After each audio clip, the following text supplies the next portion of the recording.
iHeartRadio Broadway, driven by Mercedes-Benz. The best or nothing. Bella Bella is the remarkable, kind of made-up events of a mostly true moment in history. In 1976, on the eve of the primary for a Democratic senatorial candidate for New York, Bella is awaiting election results in it's now the DoubleTree, but was the Summit Hotel on the Upper East Side here in New York. And while in the hotel room are all of her friends and her family, everybody's waiting for these election results. Bella takes a minute in the bathroom to collect herself, and that's where the play takes place. So we meet Bella in these moments where she's at this point in her life never lost an election, but she has to kind of unpack the night, and we get through that a great sense of a woman in politics in the 70s, and the personal journey of someone who really believes in fighting for what's right. Liz Abzug made me crazy for years to write something about her parents. She wanted a musical. I didn't quite see a musical. But I thought about it over the years, and I knew Bella, and I always admired Bella. And when Hillary lost her election, I heard some language that I'd heard before, and it struck me that I heard it about Bella, the anti-Israel stuff, the anti-woman stuff, and all that. And I went back and I started looking at stuff, because when Bella ran for Senate, I was looking at some of that press saying, it's 43 years and they're pulling the same shit on her. It's the same playbook of this never brave enough to be anti-woman, but the same undercutting, the same crap, the same boys club crap. And I said, there's something here.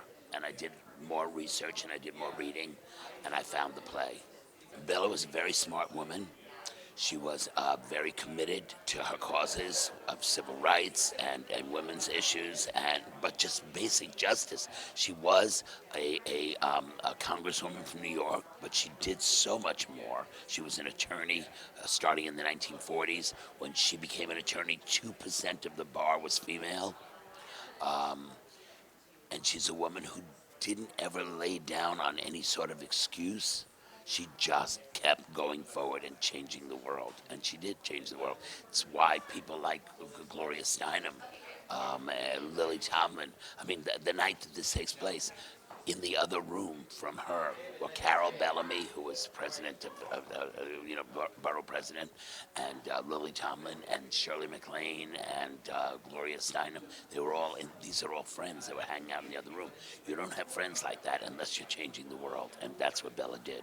It's a perfect intersection of everything that I love. I mean, it's in the live theater, which is my happiest place to be. It's something that takes place in history, which sheds light on our present moment, but that also gives us this impulse to move forward into the future. It really kind of helps us carry a torch into the future about who we can be, and what we can expect of our politicians. So it really intersected with my personal values, and it's a story of an amazing female in history, which anytime I can bring those women to the stage to share them with both my daughter and my mother really makes me very proud. I think it's really important. I think you never can move forward unless you know where you're standing. And I think kids they have absolutely no idea where this world came from. I mean, Bella Abzug in 1972 was turned down for an American Express card. She was a seated member of Congress, but women could not have credit cards. Do you remember that? It was only 1972. So she wrote a law allowing women to have credit histories and therefore credit cards.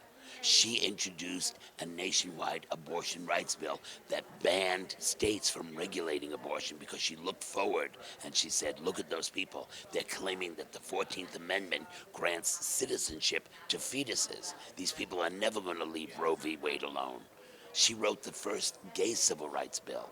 Didn't pass, but she wrote the first gay civil rights bill. She was the one who got the Pentagon Papers released to Congress. She found a loophole for that to happen. We never would have had the Pentagon Papers. She changed America, not by being a woman, not by making excuses, by going out and doing what needed to be done. I don't think that you need to have known Bella or known of her. In 1976, I was barely alive, and like I didn't know who she was in that moment. I learned about her sort of later in life. I think what's exciting is that you see a very strong woman who, no matter how many boulders were thrown in her path, she found ways to navigate them, whether it was over it, under it, around it, through it, and that is inspiring for anyone. She could be fictional, right? Like it doesn't. That I think it's just a really great story of someone who's a hero, who's a real hero. What's the most amazing thing about working with Harvey is his humanity and his generosity, and he is the quintessential artist who approaches this project, even if it's his 10,000th project, like he's never done it before, and he's open and available, and we have such an incredible conversation. And there's places where he like leaves off and I pick up, but I think it's really this amazing two people who share a mission and an aesthetic and two different ways of expressing it. So together, it's a really dynamite room. I have talked to Liz all through it. Her press secretary, Harold Holzer, who was there that night as well, has been an unbelievable source for me. Lily Tomlin has helped.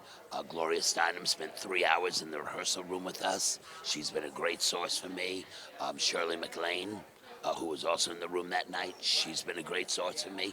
So I have taken anyone who could tell me the real story, because she did do a lot of writing, Bella, but you edit when you write. You edit, you clean it up, you make it nice. Her best friend was her ghostwriter, Mim, and so the books are written by Bella, but if you look carefully, it says "and Mim." So Mim did a lot of the writing. I wanted to get past Mim to Bella. iHeartRadio Broadway, driven by Mercedes-Benz. The best or nothing.